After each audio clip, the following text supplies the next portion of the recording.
Sabi pa niya, we laid out how this deeply rooted scheme operates with systemic precision.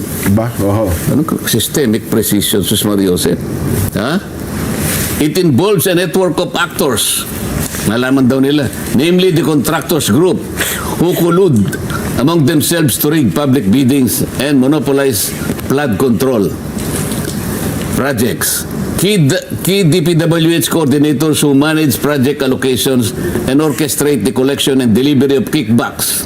So meron siyang contractors group, meron siyang DPWH coordinator, and sabi niya, intermediaries, agents, or bagman.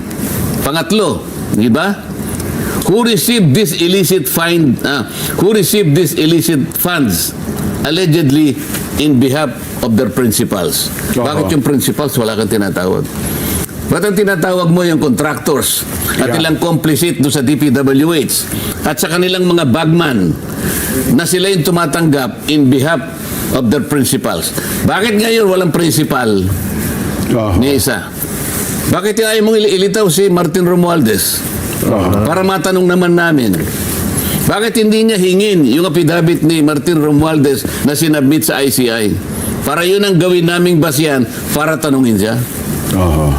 Talaga bang siya ay naniniwala sa kanyang sinabi na talagang with systematic precision. We will follow the evidence wherever it leads us. Totoo ba lahat to? Yeah. Kung totoo na he always goes where the evidence leads him, ay bakit? Dalawang babae ang nilagay niya ron nakatakip ang mukha. Parang nakalayo. Kasi laging ganun siya, lagi may Nawawalan ng pasensya ang tao pagka ganito Malayo nga, ano. Nabanggit yung 30 tamarin. Tinatanong ko Sabi ko dun sa babae, alam mo ka ako, si Saldi ko, narinig ko nung siya'y nagpapahayag niyan. Kahit na paunti-unti nga niyang nilalabas yan. Opo, sa pamamagitan ng video. Nabanggit niya yung 30 Tamarin Street na yan Diyan siya nag-deliver ng 1 billion. Ano mo yun? Narinig mo ako. Napakinggan mo, napanood mo. Hindi po kanya, pero... Hindi daw nila maalala. Hindi, meron naalala ko po, meron nakapagsabi na ginamit nga po yung... Pagkatapos noon, siya na yung sumasagot. At yung isang babae na yung gustong sumagot, ayaw nang pasagutin yung isa. Ay, wala po kaming narinig na ganyan. Wala po kami napanood na ganyan. Hindi ba importante yung 30 Tamarin? Doon pala yung 1 billion. Totoo. Na doon diniliber. Kasi nagtaka nga ako, parang hindi nila kinala yung saldi ko Kasi halos lahat nakapanood ng video nung tinatanong nyo na. Yun yung napansin namin ni Jen. Hindi po. Samantalang si Diskaya na ituro niya.